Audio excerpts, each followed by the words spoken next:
Hey everyone, here's our iteration release video for the product marketing team on digital experience for March 9th. I'm going to hand this over to Tina and kind of show what we've been working on and go from there. Am I sharing the right screen? Do you see the startups page? Yep. Yeah, okay. So this iteration kicked off with the kind of all hands on deck to create a startups program sign up page. So here it is. That was my priority for the beginning of the iteration. There's so much unresolved comments here, sorry. And I just want to give Matteo special thanks for making himself available to get that done so quickly. I know it was Friends and Family Day. Some of us had to work over the weekend and on that day. So yeah, that's out.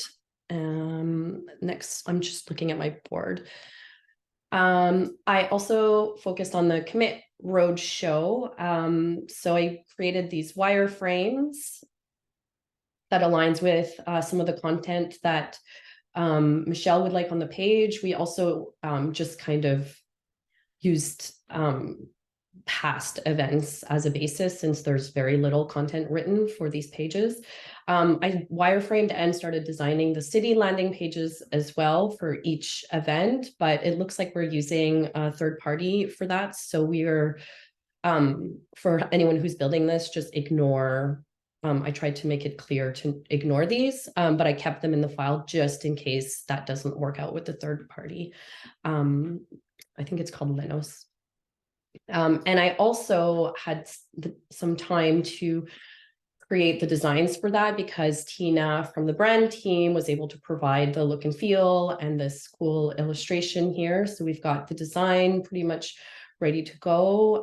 Some hover states kind of worked out here. These are going to link to the third-party platform for registration. And then we added a CTA here so that you can go down and find your city to attend commit. My board. I worked a little bit on some navigation stuff. So we've got MVC4. I think that's in progress now, if not already released. Just with some small changes to how to the solutions section. So we kind of swapped by capabilities and use case, because the items in this column tend to have more clicks based on Dennis's analytics. We also reordered the items based on popularity, as well as kind of desired brand positioning. So that's why we bumped DevSecOps to the top. We also swapped the ROI, the case studies featured card that used to be here for an ROI calculator, because the hypothesis is this type of customer at this point in their purchasing journey might be more interested in information on pricing than seeing customer case studies. And somebody also pointed out that we've got a terminology kind of issue for agile development up here. So I've kind of been working on that with a bunch of other product marketing members to try to streamline our terminology here. So in the URL, it's agile delivery. The page is called agile planning. Most of the content on the page is about project management. And we've realized that people arriving to this page leave pretty much immediately, because I think we think that they're expecting information on development and more engineering type information rather than management and planning.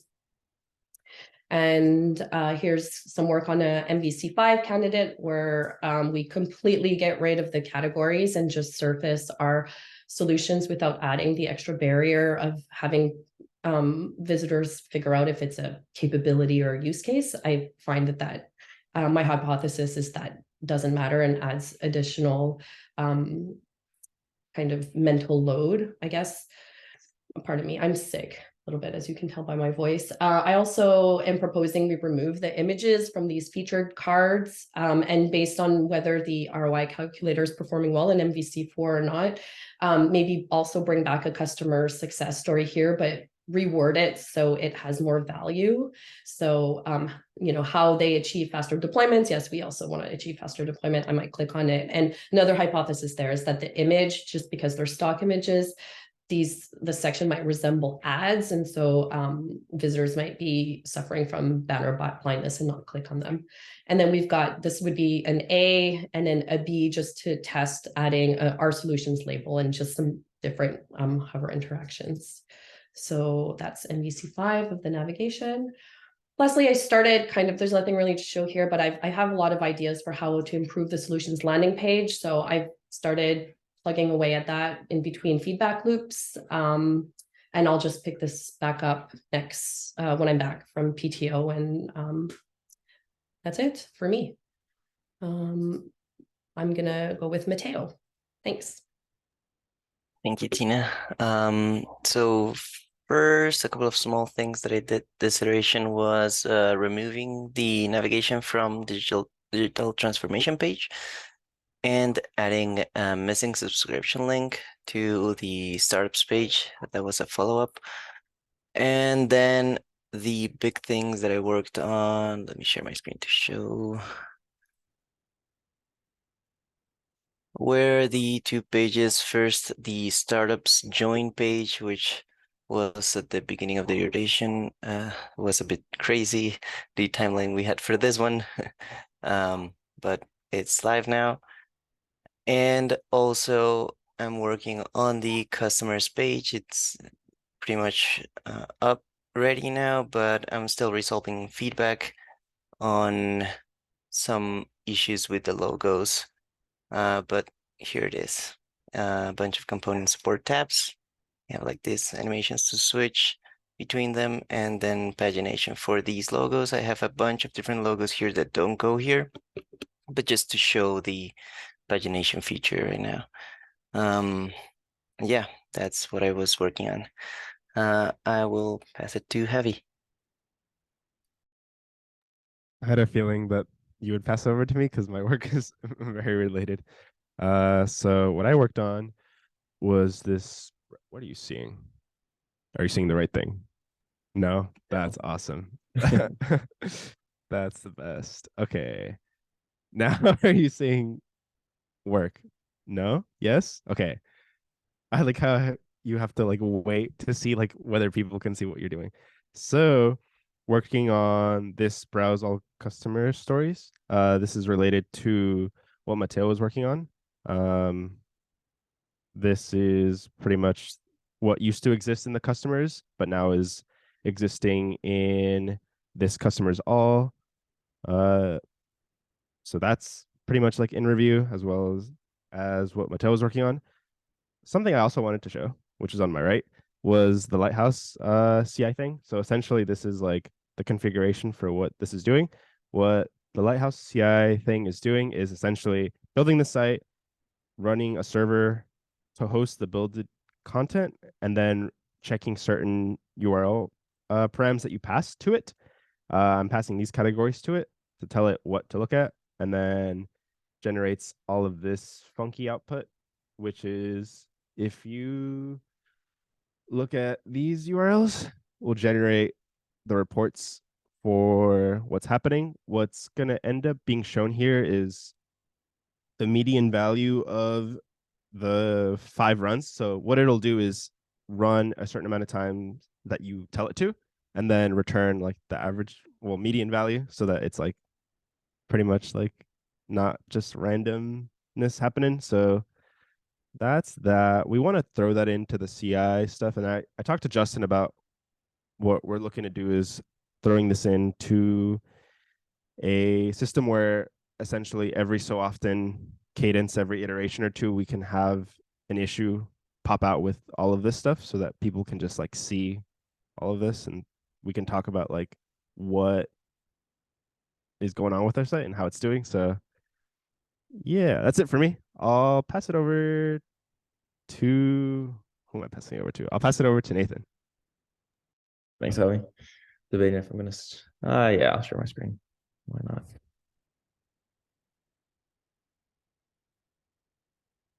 Boom. Just so there's no pop-ups. Okay. Yeah, consideration was a bit all over the place. I got pulled into the premium pricing changes. So okay, let me move the bar.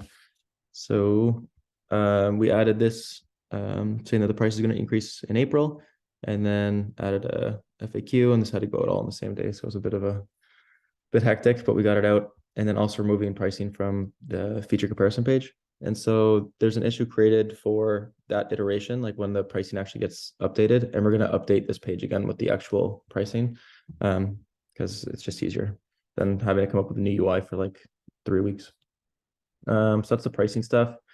And then I spent a lot of time at Fastly. And so Lauren and John have been working on trying to serve some translated pages, like German pages from our repo.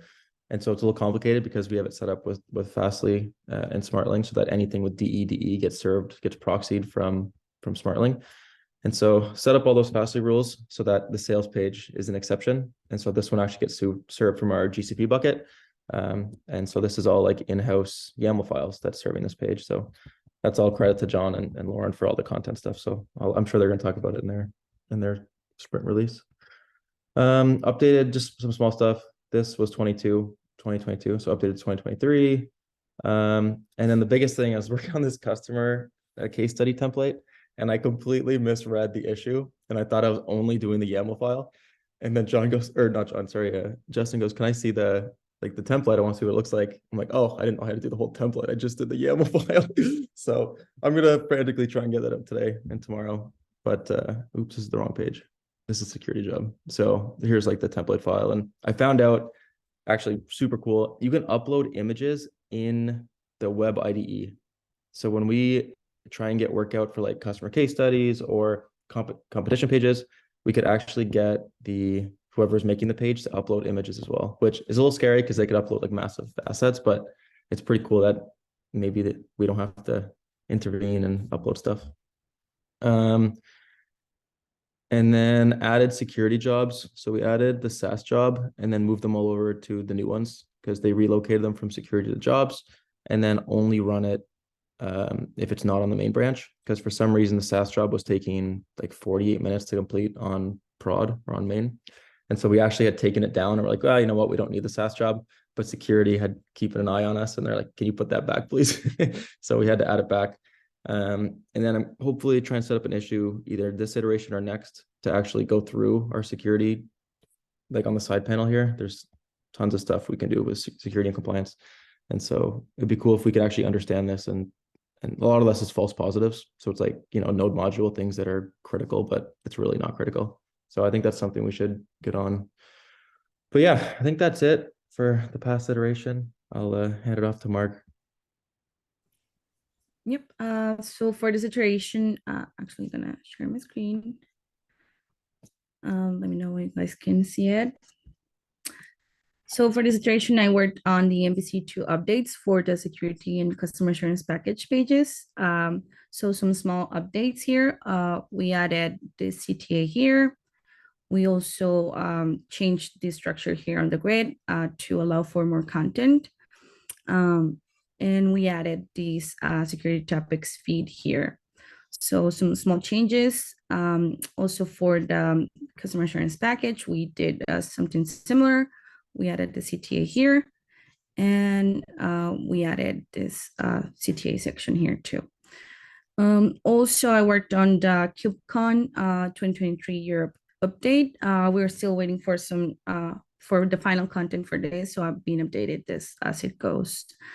I also worked on, I'm gonna stop sharing. I worked on the startups page Google Analytics tracking updates for the data reviews we had in some links. And I think that's it for my iteration. And I think that's it for the team. Thanks, everyone.